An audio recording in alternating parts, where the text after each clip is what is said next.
அனைவருக்கும் வணக்கம். தெய்வீக பலன்கள் சேனல் சார்பாக தங்களை அன்புடன் வரவேற்கிறோம்.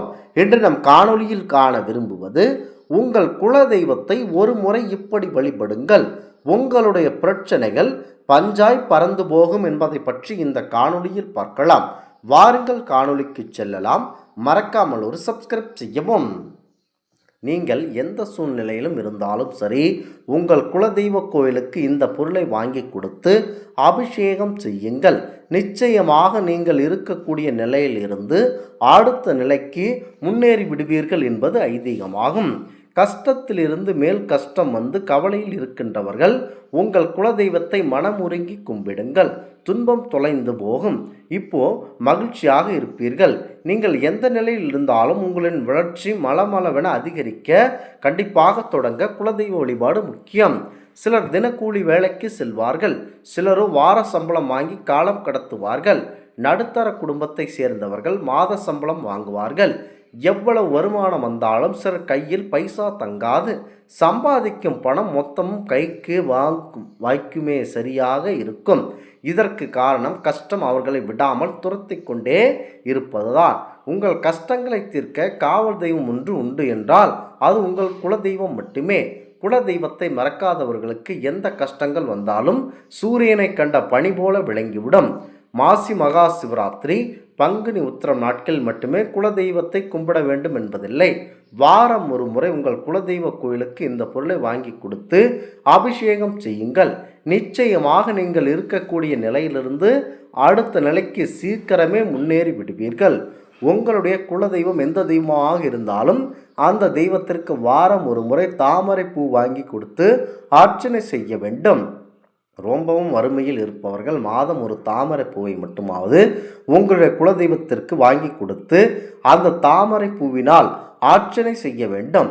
கொஞ்சம் வசதி வாய்ப்பு உடையவர்கள் 21, 51 என்ற எண்ணிக்கையில் குலதெய்வ கோயிலுக்கு தாமரை பூவை வாங்கி கொடுத்து வணங்குவது மிக மிக விசேஷமான பலன்களை கொடுக்கும். குலம் செழிக்க குங்கும அர்ச்சனை குலதெய்வத்திற்கு செய்து வர வேண்டும். உங்கள் குலதெய்வம் ஆண் தெய்வமாக இருந்தால் குங்குமத்தை வாங்கி கொடுத்து அதை கோவிலுக்கு வருபவர்களுக்கு பிரசாதமாக தரலாம்.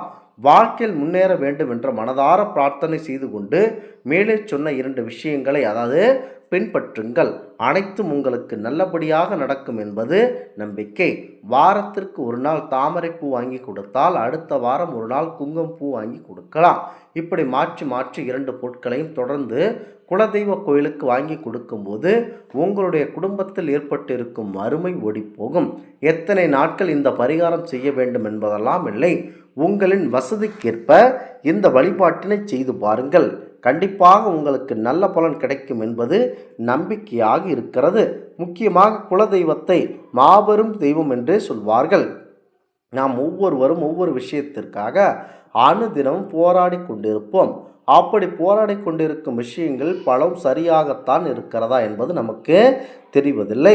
குலதெய்வமை மனதில் நினைத்து கொண்டு சக்தி வாய்ந்ததாக தாந்திரிக முறையில் வழிபட வேண்டும். அத்தகைய குலதெய்வத்தை மனதில் இருத்தி விஷயத்தை செய்யும் பொழுது நமக்கு ஏதோ சரியோ அந்த முடிவை எடுக்கும் வரத்தை பெறலாம். அத்தகைய சக்தி வாய்ந்த தாந்திரிக ஆன்மீக வழிமுறையை கண்டுபிடிக்க வேண்டும். மற்ற தெய்வங்கள் அனைத்தும் நம் விஷயத்தில் தலையிட நம்முடைய குலதெய்வத்தினுடைய கட்டளை பெறுவதாக சாஸ்திரங்கள் சொல்லப்பட்டுள்ளது. எல்லா தெய்வங்களை காட்டிலும் குலதெய்வத்திற்கு தான் நம் மீது அதிக அன்பு. அதனால் தான் எல்லா விஷயங்களிலும் குலதெய்வத்தை முன்னிறுத்தி நம் முன்னோர்கள் வழிபாடுகள் செய்து வந்தார்கள். அத்தகைய குலதெய்வத்திடம் குறிக்கேட்க இப்படி கால்கட்டை விரல்களை பயன்படுத்தி செய்ய வேண்டும். அது என்ன என்பதை பார்க்க வேண்டும். நாம் எந்த ஒரு விஷயத்தில் முடிவெடுக்க முடியாமல் குழம்பி போய் இருக்கிறோமோ அந்த விஷயத்திற்காக உங்களுடைய குலதெய்வத்தை முழுமையாக மனதிற்குள் கொண்டு வந்து அவருடைய பெயரை உச்சரித்து நம்முடைய வலது காலை பூமாதேவியின் மீது வேகமாக உதைக்க வேண்டும். அப்போது பூமாதேவியின் மீது கால் கட்டை விரல்கள் அழுத்தி கொண்டு நின்று மனதார வேண்டிக் கொள்ள வேண்டும். முக்கியமாக உங்களுக்கு என்ன தேவையோ அதனை வேண்டிக் கொள்ளலாம். உதாரணத்திற்கு உங்களுடைய குலதெய்வம் திருச்செந்தூர் முருகன் என்று வைத்துக்கொள்வோம். ஓம் சரவண பவ என்கின்ற முருகனுடைய மந்திரத்தை உச்சரித்து கொள்ள வேண்டும். பின்னர் எந்த விஷயத்திற்காக முடிவு கேட்க விரும்புகிறீர்களோ அந்த விஷயத்திற்கு, முருகா, நான் மிகவும் குழப்பான மனநிலையில் இருக்கிறேன், எனக்கு நீ இந்த விஷயங்கள் எல்லாம் நடத்து, நீ தான் நல்ல வழி காட்ட வேண்டும் என்று கூறி விட்டு மீண்டும் ஓம் சரவணபவம் என்னும் மந்திரத்தை கூறி வேண்டுதலை முடிக்க வேண்டும். இப்படி செய்யும் பொழுது நம் பக்திக்கு இணங்க உடனே குலதெய்வம் ஊடோடி வருவதாக ஐதீகம் உள்ளது. ஒரு முறை செய்து பாருங்கள், உங்களுக்கே நல்ல பலன் தெரியும். குலதெய்வ வழிபாட்டிற்கு மிகவும் முக்கியமானது மனம்தான். மனதை ஒருநிலைப்படுத்துவதுதான். எதை பற்றியும் சிந்திப்பு இல்லாமல் முதலில் குலதெய்வத்தை மனதில் கொண்டு வர வேண்டும். குலதெய்வம் தெரியாதவர்கள் பொதுவாக முருகனை குலதெய்வமாக ஏற்றுக்கொள்வது வழக்கம். எனவே முருகனை மனதில் நிறுத்தியும் இதனை செய்யலாம். குலதெய்வம் தெரிந்தவர்கள் அவரவர்கள் குலதெய்வத்தின் மந்திரத்தை தெரிந்து கொண்டு உச்சரிக்க வேண்டும் என்பது குறிப்பிடத்தக்கது. வீடு, குடும்பம், மனைவி, மக்கள், தொழில், வியாபாரம், உத்தியோகம், காதல், நட்பு, சகோதரத்துவம், சொத்து, வழக்குகள் என்று எந்த விஷயத்திற்காக உங்களுக்கு தீர்வு கிடைக்க வேண்டும் என்றாலும் உங்களுடைய குலதெய்வத்தை அழைத்து கால்களை இப்படி வைத்து கொண்டு குறி கேட்கலாம். இதனால் நிச்சயமாக மனதில் ஒரு வைப்ரேஷன் உருவாகும். அந்த அதிர்வலைகளை உங்களுக்கு சரியான முடிவுகளை சொல்லித்தரும். முக்கியமாக இதனை மனதில் எடுத்து கொண்டுதான் முக்கியமாக செயல்பட வேண்டும். குலதெய்வத்தை வழிபடுவது என்பது குலதெய்வம் கோயிலுக்கு மாதத்திற்கு ஒரு முறையோ அல்லது வருடத்திற்கு ஒரு முறையோ சென்று கண்டிப்பாக வழிபட்டு விட்டு வர வேண்டும். குலதெய்வம் கோவில் வெகு தொலைவில் உள்ளது, அடிக்கடி செல்ல முடியாது என்பவர்கள் வீட்டின் குலதெய்வத்தின் படத்தை வைத்து மிக எளிமையாக அதற்கு பூ போட்டு தினமும் வழிபடலாம்.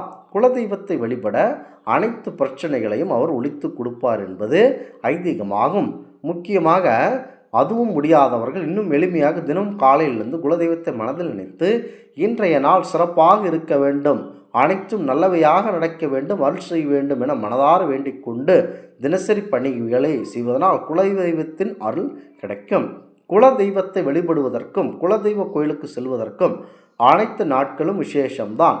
இதிலும் அமாவாசை மற்றும் பௌர்ணமி ஆகிய 2 நாட்களும் குலதெய்வ வழிபாட்டிற்கு மிகவும் ஏற்றவையாகும். இந்த 2 நாட்களில் ஏதாவது ஒரு நாள் குலதெய்வ கோவிலுக்கு நேரில் சென்றோ அல்லது வீட்டிலேயோ குலதெய்வத்திற்கு ஏதாவது நைவேத்தியம் செய்து படைத்து வழிபட்டு வரலாம். இதனால் குலதெய்வத்தின் அருள் எப்போதும் வீட்டில் நிறைந்திருக்கும்.